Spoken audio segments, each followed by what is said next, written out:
Unit 8 chapter 13 nuclei नाप की reactor nucleic reactor.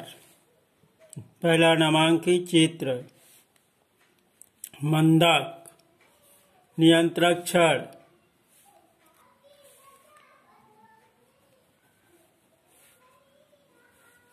परिरक्षक turbine ईंधन तत्व शीतलक।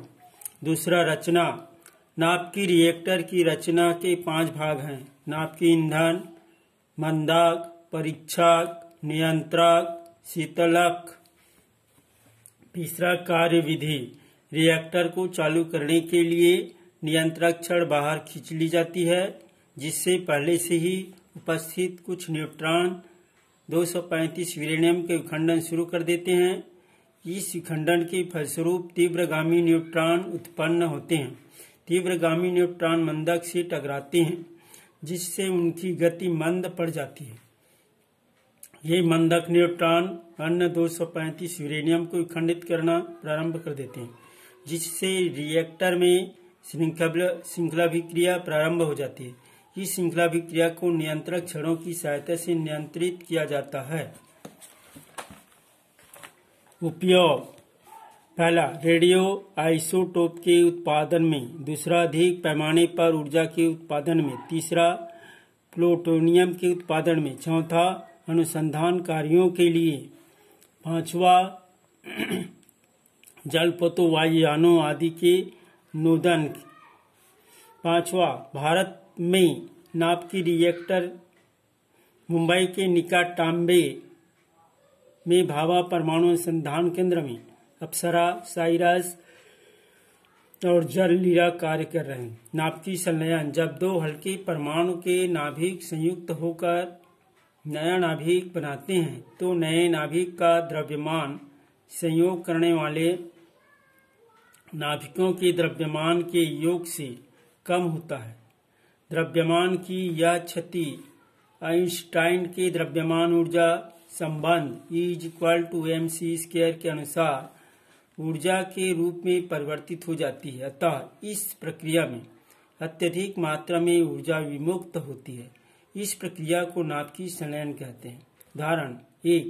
2 प्रोटॉन मिलकर एक न्यूट्रॉन और एक पॉजिट्रॉन बनाते हैं। इस प्रक्रिया में 0.42 मिलियन इलेक्ट्रॉन वोल्ट ऊर्जा मुक्त होती है। Hydrogen 11 plus 11 hydrogen = hydrogen 12 plus electron plus आवृत्ति प्लस 0.42 मिलियन इलेक्ट्रॉन वोल्ट। दूसरा, 2 न्यूट्रॉन मिलकर हीलियम का हल्का समस्थानिक तथा न्यूट्रॉन बनाते हैं। इस प्रक्रिया में 3.27 MeV ऊर्जा मुक्त होती है। 2H1 plus 2H1 × 3H helium plus 10 neutron plus 3.27 million electron volt. नाप की अगला पॉइंट है नाप की होलोकॉस्ट। न्यूक्लिक होलोकॉस्ट परमाणुविक विस्फोटक के कारण उत्पन्न परिस्थितियों को नाप की होलोकॉस्ट कहते हैं। नाप की होलोकॉस्ट के मुख्यतः 2 स्रोत हैं: परमाणु बम और हाइड्रोजन बम। पहला, परमाणु बम। इसके लिए 235 92 यूरेनियम या 239 Pu का उपयोग किया जाता है। विखंडन योग्य पदार्थ 2 या 2 से अधिक खंडों में कुछ दूरी पर अवरोधकों को द्वारा रखे जाते हैं। प्रत्येक खंड का आकार क्रांतिक आकार से कम होता है, अतः श्रृंखला अभिक्रिया संभव नहीं है। किसी युक्ति द्वारा ये खंड मिला दिए जाते हैं, जिससे कुल आकार क्रांतिक आकार से बड़ा हो जाता है। इसी समय किसी स्रोत से न्यूट्रॉन प्रविष्ट करा दिए जाते हैं। फलस्वरूप नियंत्रित श्रृंखलाभिक्रिया प्रारंभ हो जाती है, जिससे भयंकर विस्फोट होता है और अत्यधिक मात्रा में ऊर्जा मुक्त होती है। यही परमाणु बम का सिद्धांत है। दूसरा, हाइड्रोजन बम। हाइड्रोजन बम नाप की संलयन पर आधारित है। बम परमाणु बम से अधिक विनाशकारी होता है।